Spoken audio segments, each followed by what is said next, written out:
suonare all'alba, persiane semi abbassate, il cielo limpido,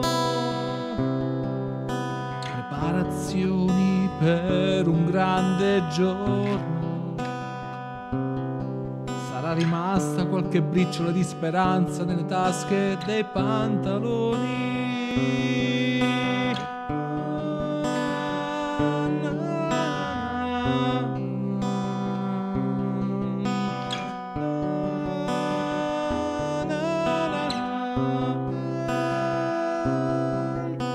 La primavera della nostra vita è possederla, malgrado l'inverno, con i suoi venti gelidi, le nevicate. Quello che riscalda è sapere che tutto passerà, e se non passa noi faremo finta che sia passato. È primavera, anche se l'inverno è cominciato, e tutto questo conta poco. E contare dentro di noi il color del sole e i profumi della natura che fiorisce. La primavera della nostra vita è fotografarsi vicino a un albero, se proprio non devo sapere di cacciare le foglie, spazi d'erba incontaminata della periferia. Lasceremo la nostra impronta sul terreno per sempre. Questo anno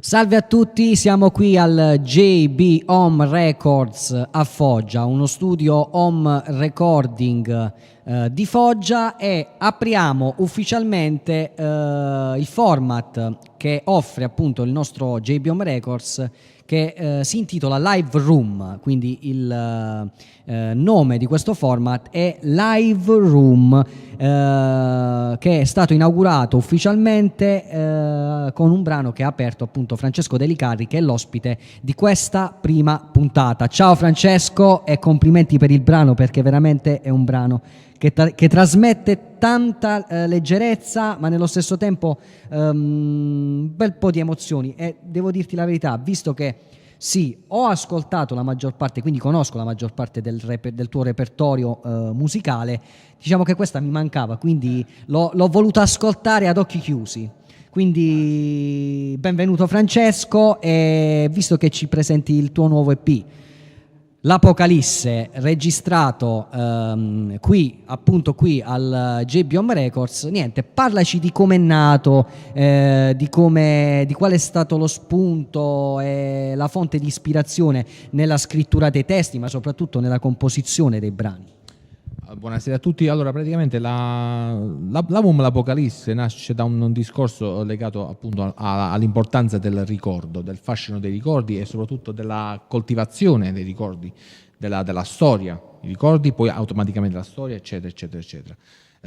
Io odio gli innovatori, quelli che vogliono innovare per forza le cose, come quella becera pubblicità di uno spot telefonico, non mi ricordo bene, quando diceva la cosa più bella che c'è di questo periodo è che quello che oggi è nuovo domani è già superato, e ti pare una cosa bella? No, assolutamente no, perché per colpa degli innovatori, ecco, non c'è collegamento, non c'è niente, e quindi da lì nasce l'Apocalisse. E poi anche perché è nato da una gita che feci nel 2008 su un sito Erdonia, e lì rimasi folgorato da queste rovine, come se in un certo senso fui colto da un déjà vu. E quindi praticamente in un secondo momento, in base a queste emozioni, ho cominciato a scrivere un po' per questa mia idea che ho nei confronti degli innovatori, di quelli che vogliono, perché noi dobbiamo un attimino stare fermi e pensare a quello che noi abbiamo, quello che noi abbiamo. Cioè, ho cercato anche di essere un po' ruffiano nei confronti della cultura, no? Di essere, come dire, parte integrante di un discorso culturale, anche se io non ho le competenze, non sono Piero Angelo, insomma. Quindi questo è il problema. Il problema, un bel problema, perché comunque hai avuto così il modo di scrivere, comunque a mio parere un bel lavoro discografico, un bel EP veramente, che io tuttora ascolto, non perché è stato prodotto, registrato qui nel nostro studio, ma veramente ha delle sonorità che sì, ma che ti fanno viaggiare in una maniera incredibile. È un viaggio, infatti dicevo prima, è un viaggio allucinante. Niente, ti volevo chiedere, comunque l'album è stato prodotto comunque da un'etichetta discografica di tua proprietà, quindi un'etichetta Lux Records Multimedia, niente, gestita da te e da Giuseppe Delicari, mio fratello. Ovviamente fatto soltanto come discorso di nome, con una comparsa, ma poi in realtà il vero lavoro è stato fatto grazie anche al tuo studio, insomma, diciamolo, ecco, quindi questa è la... Diciamolo! Senza citare nessuno e senza... niente, ti volevo chiedere, giustamente, tu hai comunque pubblicato proprio qualche settimana fa un singolo, quello che forse evidentemente tu hai ritenuto più opportuno, quindi più diciamo adatto ad un ascolto un po' più ampio, quindi come si fa in genere di solito quando si pubblicizza un lavoro discografico. C'è sempre comunque il singolo o i singoli che danno modo, ecco, di dare un assaggio, e quindi sicuramente il brano che hai scelto, che si intitola Per sempre. Per sempre, però in primo momento ho scelto proprio di portare il primo brano, Erdonia, che è un brano, è una colonna sonora pomposa, e ho voluto far vedere fino a che punto sono capace di cimentarmi in vari strumenti, anche come discorso di creatività. Lo devo dire, purtroppo non sono né montato, né io non sono nessuno, sono il signor nessuno, sono un amante della musica e cerco di sfogarmi. Ora chi mi vuole apprezzare mi apprezza per quello che sono, alla fine non me ne frega niente.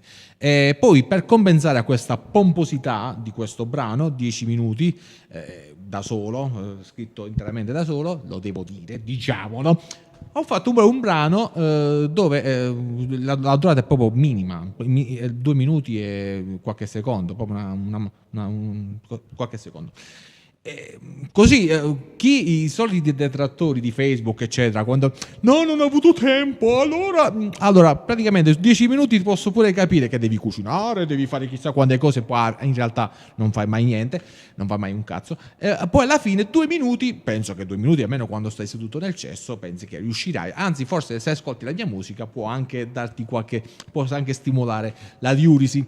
Ecco, dopo questa polemica becera, possiamo proseguire. Perché continuando la domanda del singolo, cioè continuando a parlare del singolo, volevo chiederti perché lo hai scelto, come è nato e soprattutto di cosa parla. Allora, il primo singolo parla appunto della storia di Erdonia. Vabbè, Da quello che io ho capito, Erdonia più che altro è un assaggio più che singolo, cioè un assaggio, cioè io parlo del singolo, appunto, il singolo che hai pubblicato qualche settimana fa e che hai scelto proprio come singolo ufficiale. Di cosa parla, come è nato? È un respiro della natura, è un respiro dei sensi, è un ritorno alla vita. Allora, lo feci quando un giorno a scuola nel 1993 scrissi il testo e poi praticamente qualche giorno dopo, qualche mese dopo ho scritto la musica. Di solito io scrivo musica e poi la musica mi suggerisce il testo. In questo caso è successo tutto inversamente. E parla appunto della voglia di fare un respiro per sempre. Quando senti appunto l'odore, certi odori, cioè che ti riportano anche indietro nel tempo, i ricordi, sono cose che non puoi spiegare e ho pensato fosse anche idoneo aggiungerlo in questo album dopo che si parla di morte, di distruzione legato appunto ai sedimenti della terra, dell'evoluzione della storia. Cioè Erdonia è un luogo fantasma, ecco, in questo caso subito dopo ho pensato che fosse logico mettere per sempre, come per dire, ecco, il risveglio, non so, ditemi voi. Diciamo che è un brano, vabbè, ditemi voi, è un brano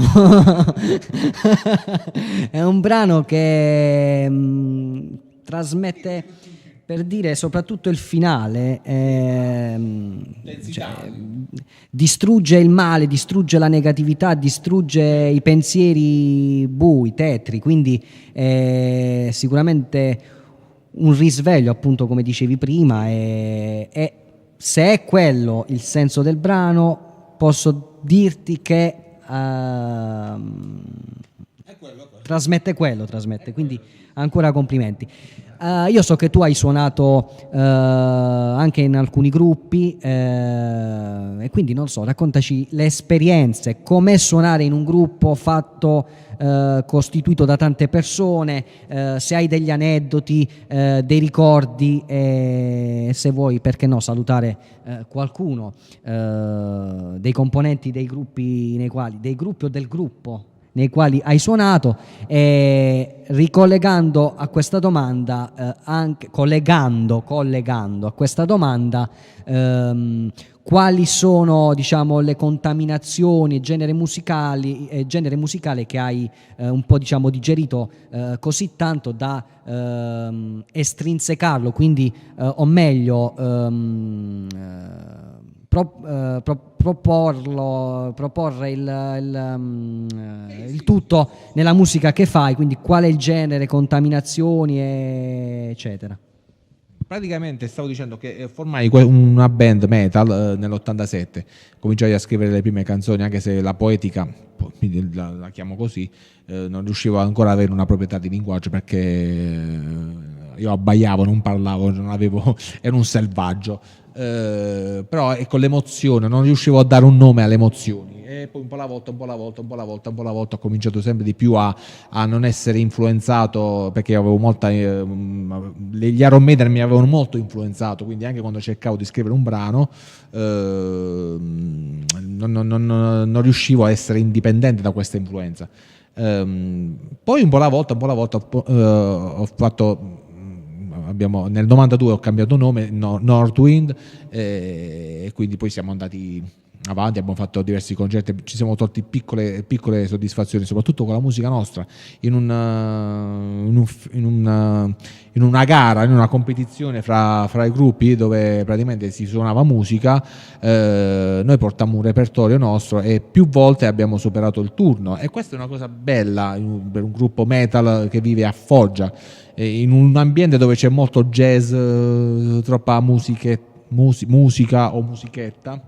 Cioè la musica, non dico che io faccio musica, io sto in mezzo, vabbè, cerco di stare in mezzo. Sì, ma hai, diciamo, avuto modo anche comunque di coltivare delle amicizie, penso di sì.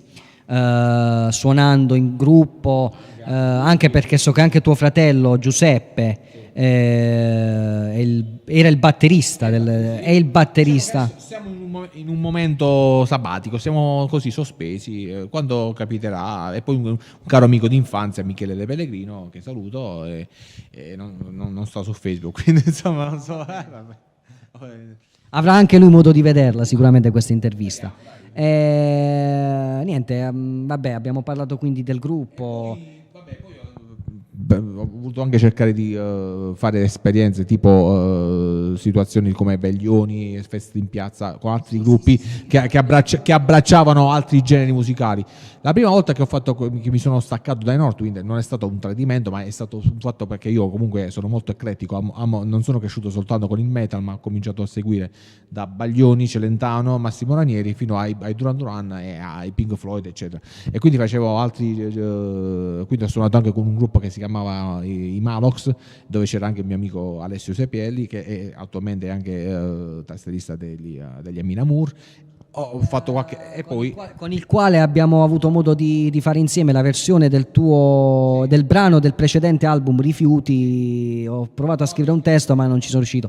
Presente su YouTube, la potete ascoltare, è un brano.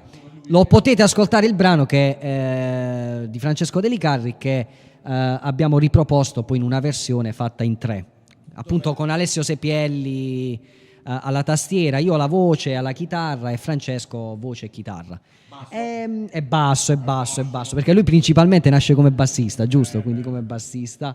E niente, ti volevo, visto che stiamo pubblicizzando il ricordo, l'EP Apocalisse, stiamo parlando di questo nuovo EP di Francesco Delicarri. Francesco, non è né il primo e né l'ultimo disco, quindi siccome so che hai una discografia abbastanza ricca, tu hai fatto altri dischi e quindi parla, ecco, il nome degli altri dischi, li puoi nominare tranquillamente.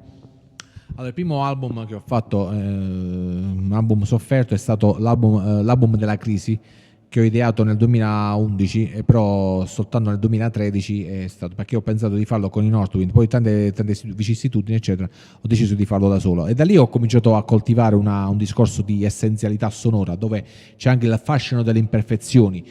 Il fascino delle imperfezioni è un discorso del concetto dell'essenza sonora e della sincerità sonora, quella che molte volte noi nel mercato non abbiamo, non lo vediamo, perché ci sono molti cantanti, soprattutto quelli delle hit estive, che quando cantano abbaiano e poi vengono scambiati per cantanti, e poi vengono da me, però tu hai steccato, però non si sente bene. Quindi Francesco, adesso ci suoni il tuo secondo brano, o meglio il secondo brano di questa intervista. Qui sei il padrone, vai, e deliziaci con La Via Traiana, che è un brano tratto dal nuovo EP di Francesco Delicarri, L'Apocalisse.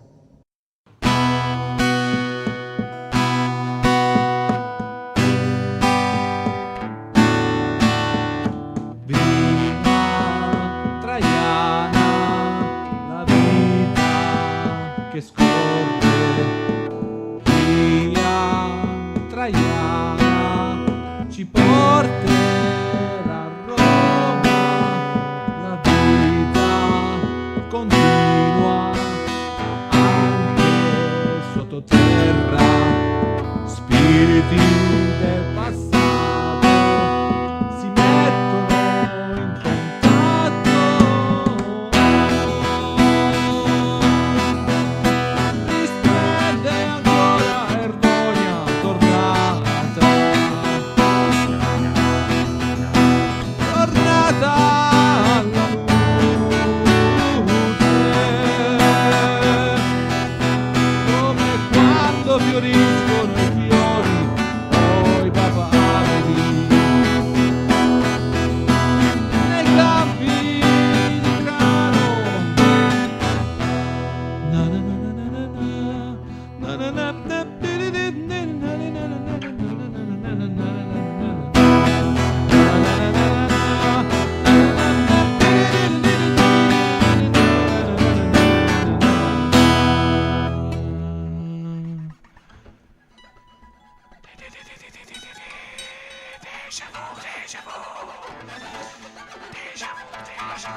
spiriti del passato si mettono in contatto, spiriti del passato si mettono in contatto.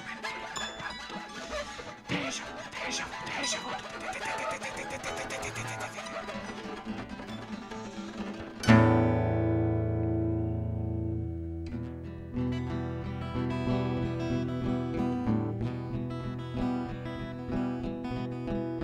notte di luna dai, 1000 bagliori, la luna illumina la via Traiana, emana suggestioni, noi le cogliamo, prendono vita storie d'amore, chissà quanta gente avrà percorso questo tratto di strada, ma non semplici viaggi, forse percepisco il profumo o la presenza dei miei antenati. Risplende ancora il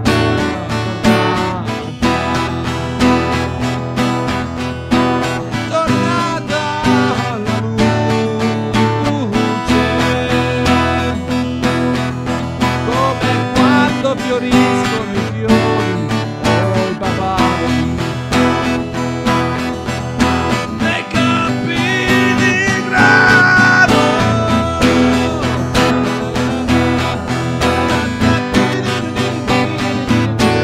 Nei campi di grano.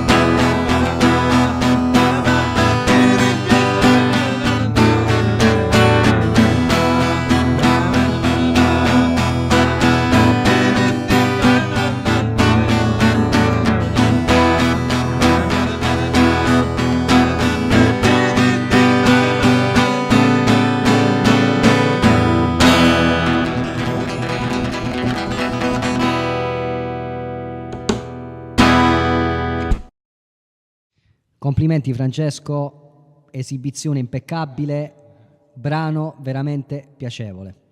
Allora, tornando a noi, volevo chiederti cosa ne pensi del panorama musicale italiano odierno e qual è stato secondo te il periodo migliore della musica italiana e soprattutto quello che ti ha svezzato e ti ha entusiasmato e che ti ha dato maggiore ispirazione per quella che è la tua musica. Allora, il panorama odierno, di questi tempi odierni, non è che mi entusiasma più di tanto. Fino al 2000 credo che mi ha dato, negli anni 2000 mi ha dato qualche emozione, però non riesco a essere particolarmente preso. Gli anni 70 mi hanno, forse perché precocemente ho cominciato ad ascoltare la radio, e quindi i brani che venivano trasmessi nelle radio libere nel 78-79, allora quindi io cercavo già allora di carpire, anche perché uno è predisposto per queste cose, se uno non se ne frega della musica è un altro tipo di discorso. Io magari avevo stranamente già avvertivo delle vibrazioni, delle cose particolari, e quindi qual era l'altro punto? Quello che secondo te appunto il periodo è stato il periodo migliore secondo te della musica, quello soprattutto che ti ha svezzato, ti ha entusiasmato, che sì, ecco. quale hai preso spunto per quella che è la tua musica? Sì, gli anni 70 per esempio, io ho iniziato a ascoltare Baglioni, Pink Floyd, perché praticamente era sempre il discorso che i canali radiofonici non erano come quelli di oggi, che non riescono neanche ad arrivare a un ritornello, che subito tolgono e mettono un'altra cosa, trattano la musica in maniera molto crudele. Prima la canzone, per esempio negli anni 70, Shine on Chris Diamond, la grande scena di Pink Floyd, che mi ha veramente influenzato in maniera, mi ha folgorato, avevo 4 anni, la facevano la versione integrale, cosa che adesso è impensabile fare una cosa del genere. Ecco, questa è la cosa che a me mi dà fastidio in questi periodi, che non riesco ad avere una considerazione, non riesco a considerarli questi periodi, anche perché c'è la libertà, anche nel discorso che nelle imperfezioni, perché negli anni 70 la musica era tutto diverso, ma nello stesso tempo più genuino, più come dire, spontaneo, e quindi sì, e io condivido pienamente quello che dici. E ti volevi dire altro? No, non c'era ansia di prestazione. Esatto. Adesso tutti vogliono essere precisi, perfettini, ma non è così, secondo me. Secondo me. È vero, è vero. Allora, tu una volta, senti, mi parlasti di un progetto di aggregazione con artisti del territorio e non. So che purtroppo è un po', se si può dire, utopico come discorso, però è vero, però visto che ne hai l'opportunità e che oggi siamo davanti a una telecamera, ecco, ne hai l'opportunità, cioè, puoi parlare, puoi dirci cosa intendevi nello specifico quella volta che ci siamo incontrati. Forse è stata la prima volta che ci siamo incontrati e ci siamo conosciuti. Io sogno, per esempio, una manifestazione, un festival o del lo-fi oppure dell'aggregazione o come dire, della creatività libera. Diceva il grande Giorgio Gaber in una grandissima canzone, La libertà è partecipazione. Ecco, questa frase io la prendo, cioè, prendo spunto di questa frase, perché oggigiorno c'è sempre la regola del talent show, del discorso The Voice, The X Factor. Allora tu non riesci a come dire, io se dovessi partecipare a X Factor, a parte il fatto che mi caccerebbero, cioè, subito, ma non riesco neanche io ad avere, perché è bello invece a trovare un'isola felice, uno spazio dove tu dici la tua, magari anche la casalinga frustrata, mostra dei quadri, e poi l'autista del tram o del treno, l'autista dell'autobus, l'autista non porta il treno, è il macchinista, che fa le poesie, oppure due attori che si incontrano e scrivono qualche monologo. C'è non solo musica, ok, forse in prevalenza musica, anche cover band, perché io non sono discriminante nei confronti delle cose, cioè deve accomunare tutti a 360 gradi. Cosa Il fatto che ci sia partecipazione tra i vari musicisti e ci sia meno competizione, cosa che è inevitabile non constatare, perché anche io vedo che c'è più competizione che partecipazione, è una cosa che fa solo male alla musica. E sì, è vero. Sì, quindi io quello penso, e questo io credo fermamente. Ecco perché ci deve essere, forse legato a un discorso che dico spesso, il rispetto reciproco, la tolleranza. Ecco, non è che si deve parlare di tolleranza solo in alcuni concetti, in alcuni ambienti. La tolleranza e la discriminazione avvengono anche e soprattutto in questi. Io una frase che scrissi, scusate se mi voglio così. La discriminazione avviene sempre nei confronti di chi non ha un nome. Beati gli oppressi perché saranno liberi. Punto. È la frase di un brano che scrissi nel 99, perché praticamente, insomma, così mi è venuto, perché avevo subito delle critiche solo perché io non avevo un nome. Poi vedi i cessi, Non sei nessuno. poi i cessi che magari ti rendi conto che magari non sanno distinguere una chitarra da una batteria, e però vanno avanti e dici, allora veramente, allora lì dico, ma forse non sto veramente inguaiato. Quasi. No, vabbè, ma era soltanto un discorso. La cosa importante, se me lo concedi, Francesco, è che ognuno di noi provi divertimento in quello che fa, e a pagamento soprattutto, perché a lungo andare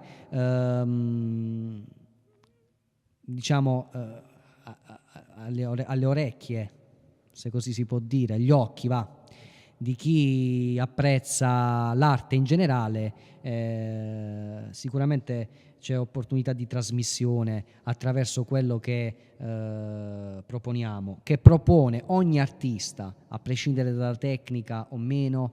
A lungo andare viene fuori lo spirito, che è la cosa più importante dell'arte. Una domanda più che altro, dove la gente e come soprattutto può acquistare, visto che stiamo quasi alla fine di questa bellissima e piacevole intervista con te, dove la gente e come può acquistare i tuoi dischi, la tua musica e soprattutto dove può trovarti. Ormai siamo invasi dalla tecnologia e quindi tutti abbiamo una pagina Facebook, un canale YouTube, quindi come e dove la gente può trovare la tua musica, ma soprattutto trovare l'artista e quindi il Francesco Delicarri. Non vi dico a casa mia, no, vabbè. No, vabbè, su tutte le piattaforme, su TuneCore e via discorrendo, cioè perché poi TuneCore contiene tanti altri store, insomma, e quindi e poi magari sulla mia pagina sul sito francescodelicarri.it, insomma, e questo. E poi a casa mia. No, basta. Visto che hai dall'alto della tua esperienza, comunque hai una esperienza notevole a livello musicale, hai dei consigli da dare a musicisti, artisti emergenti o a quelli che si approcciano, a quelli che sognano approcciarsi in qualche modo a livello musicale? Innanzitutto, se dovete, mentre suonate uno strumento, accanitevi, prima cosa, accanitevi e non pensate che dovete imparare lo strumento, me lo dovete portare anche in bagno mentre vi fate la barba, la prima barba che vi sta per uscire, mentre fate altro nel bagno, nella doccia, punto, basta. Non guardiamo altre cose. Lo strumento in generale, la batteria, cioè dovete essere proprio accaniti, l'accanimento. L'accanimento vi insegna, vi fa imparare lo strumento, si impara a suonare e non te ne accorgi perché tu stai lì che dici, perché è sempre quel fatto di misurare se stessi. Per quanto riguarda poi il discorso, se tu poi fai dei brani, non avere paura. È come quando tu ti trovi di fronte a un foglio bianco, che scrivo? Non lo so, tu non devi fare così, tu in generale, tu non devi fare, tu, voi, noi, sì. Non dobbiamo avere paura del foglio bianco, perché molte volte noi quando ci troviamo di fronte a questo foglio bianco, adesso che devo scrivere? No, è l'inconscio che vi deve guidare, e l'inconscio è quello che vi aiuta a sviluppare, a cogliere quel balenio per fare una poesia pura, musica pura. La poesia pura è quella che conosciamo del decadentismo, l'ho imparato a scuola, e poi non fare costruzioni fredde come il Manzoni, che quando morì Napoleone Bonaparte il 5 di maggio l'ha finita a ottobre dell'altro anno, non mi ricordo. Non è questa la poesia, non è questa l'arte. Cioè, quindi bisogna essere niente costruito e non abbiate paura, se dovete anche dire qualunque cosa, essere liberi dai canoni.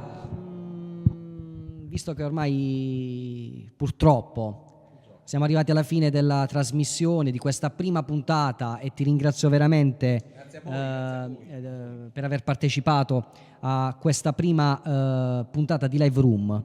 Concludiamo, voglio chiederti un'ultima cosa. No, diamocela bene la mano però. Concludiamo chiedendoti, voglio concludere chiedendoti progetti futuri. Come diceva, qualche altro disco in cantiere? Sì, vorrei farne altre due, insomma. Non lo so, sto pensando quello che sono indeciso se fare uno o un altro, insomma, quindi, perché insomma ci sono brani, per esempio feci un album Inferno di ghiaccio nel 90 soltanto col pianoforte, e non so se adesso è il caso di riproporlo in maniera più, avevo 16 anni, quindi insomma non però ti aspettiamo per un nuovo disco qui al JB Home Records, e niente, ci salutiamo così. Francesco, ancora grazie per aver partecipato. Grazie a voi.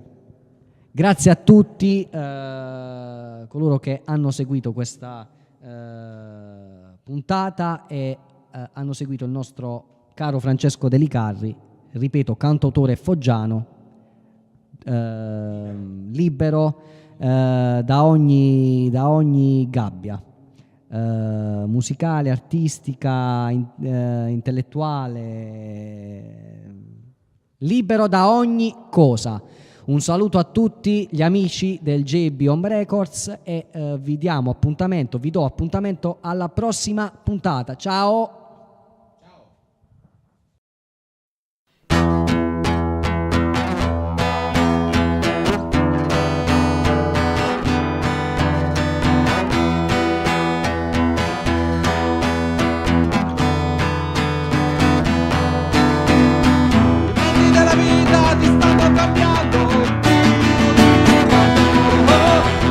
Quello che mette la testa nella fontana dell'inferno.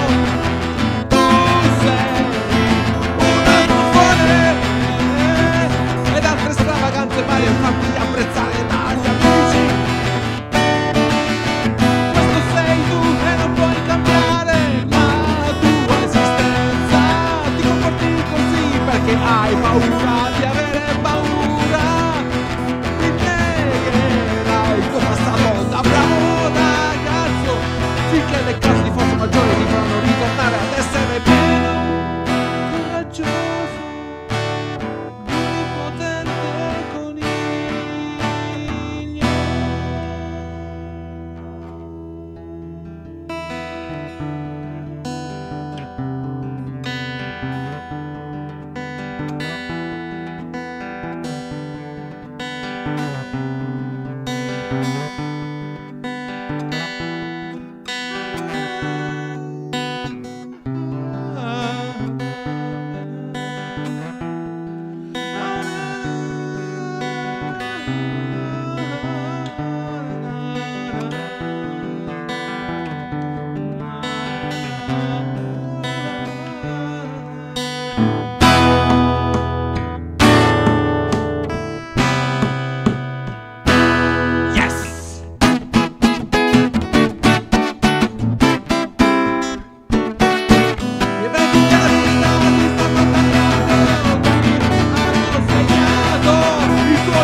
Attraversare da questa tramontana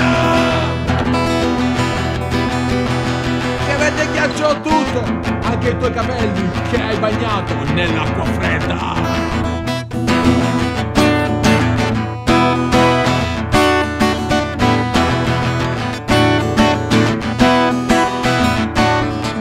Stai tornando miseramente quello che di prima.